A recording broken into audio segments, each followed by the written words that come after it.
Ndugu waandishi wa habari, ndugu wa Tanzania na wasalimu. Leo Chama cha Demokrasia na Maendeleo kina ujumbe mahususi wa kutaka kuzungumza na nyinyi.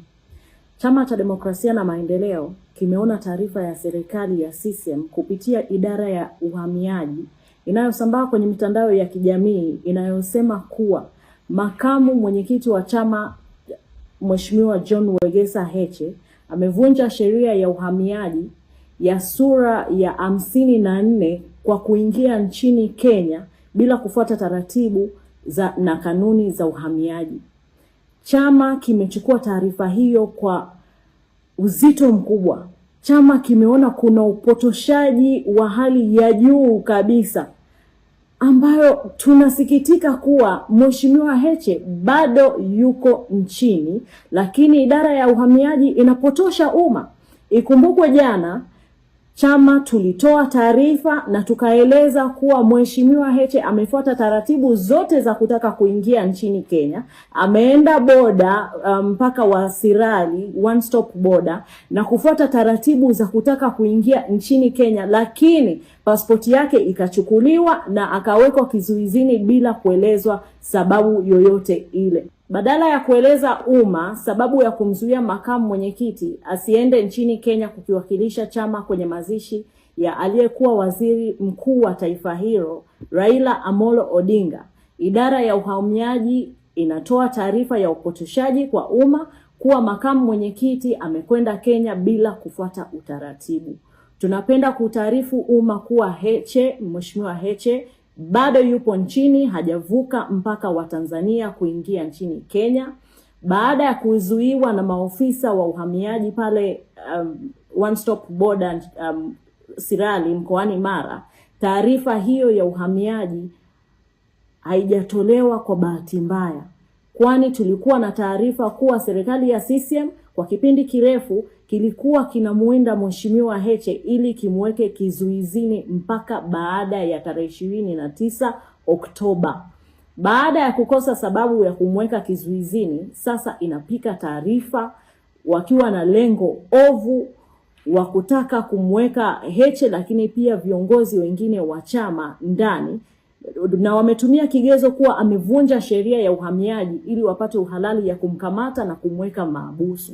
Tunaitaka serikali iache mara moja mpango huo wa kumtengenezea makamu mwenyekiti taarifa za kupikwa, lakini kwa masikitiko makubwa tunapenda kuitaarifu serikali ya Kenya, chama cha Orange Democratic Movement ODM kilichokuwa kinaongozwa na marehemu Raila Amolo Odinga na wananchi wa Kenya kwa ujumla kuwa chama chetu hakitaweza kuhudhuria mazishi ya Mheshimiwa Raila Odinga kwa sababu serikali ya CCM imetuzuia kuvuka mpaka wa Tanzania na Kenya.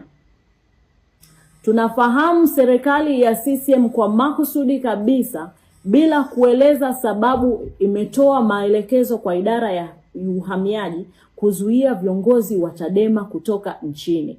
Ikumbukwe Mei 13, 2025 kwenye uwanja wa ndege wa kimataifa JK Nyerere jijini Dar es Salaam, idara ya uhamiaji ilimkamata naibu katibu mkuu bara Mheshimiwa Amani Sam Golugwa na kuchukua pasipoti yake alipokuwa anataka kupanda ndege kuelekea nchini Ujerumani kwenda kuhudhuria mkutano wa vyama vya kidemokrasia. Mpaka leo hii hawajamrejeshea hati yake ya kusafiria. Lakini pia ikumbuke tarehe 12 Julai 2025 mwaka huu, idara ya uhamiaji ilinizuia mimi Brenda Rupia, mkurugenzi wa mawasiliano na uenezi, kuvuka mpaka wa Namanga nilipokuwa naelekea nchini Kenya, ambapo ilikuwa ni transit kwa ajili ya kuelekea nchini Ujerumani kwenda kuhudhuria training. Mpaka leo walichukua pasipoti yangu na mpaka leo hawajanirudishia pasipoti yangu. Pia alizuiliwa mtaalamu wa rasilimali, miradi na uwekezaji Mheshimiwa Leonard Magere kwenda Uingereza kuhudhuria semina ya uwekezaji. Mpaka leo uhamiaji bado wanashikilia pasipoti yake na mpaka leo hajarudishiwa. Tunataka uhamiaji kupitia serikali yake ya CCM iturejeshe pasipoti zetu mara moja. kwa kuwa ni haki yetu ya kikatiba kupitia ibara ya 17(1) kwamba mwananchi yoyote ana haki ya kutoka na kuingia nchini, ni ruksa kwa mujibu wa katiba yetu wa chama. Kama tunafuata sheria na kanuni za nchi hii, kwa nini tunaendelea kuzuiwa kutoka na kuingia nchini kwetu? Lakini pia kuna tukio la ajabu ambalo lilitokea jana. Gari la makamu mwenyekiti lilishambuliwa kwa risasi za moto, lakini likapasuliwa matairi na likaburuzwa mpaka kituo cha polisi. Na mpaka dakika hii wamemkamata dereva wa makamu na hawajampa dhamana wala hawajatoa sababu zozote za kumkamata kwake. Sisi sio mateka, sisi sio wafungwa, hatujavunja sheria, kanuni na utaratibu wowote wa nchi hii ambao unatuzuia kutoka kwenye nchi. Hivyo tunataka serikali ya CCM ituone sisi kama pia ni wananchi ambao wana haki zote za kuingia na kutoka kama wananchi wengine. Kuwa mwanachama wa Chadema sio kosa ya nchi hii. Hivyo naomba serikali ifuate taratibu na sheria za nchi hii kama ambavyo sisi tunafuata taratibu na sheria za nchi.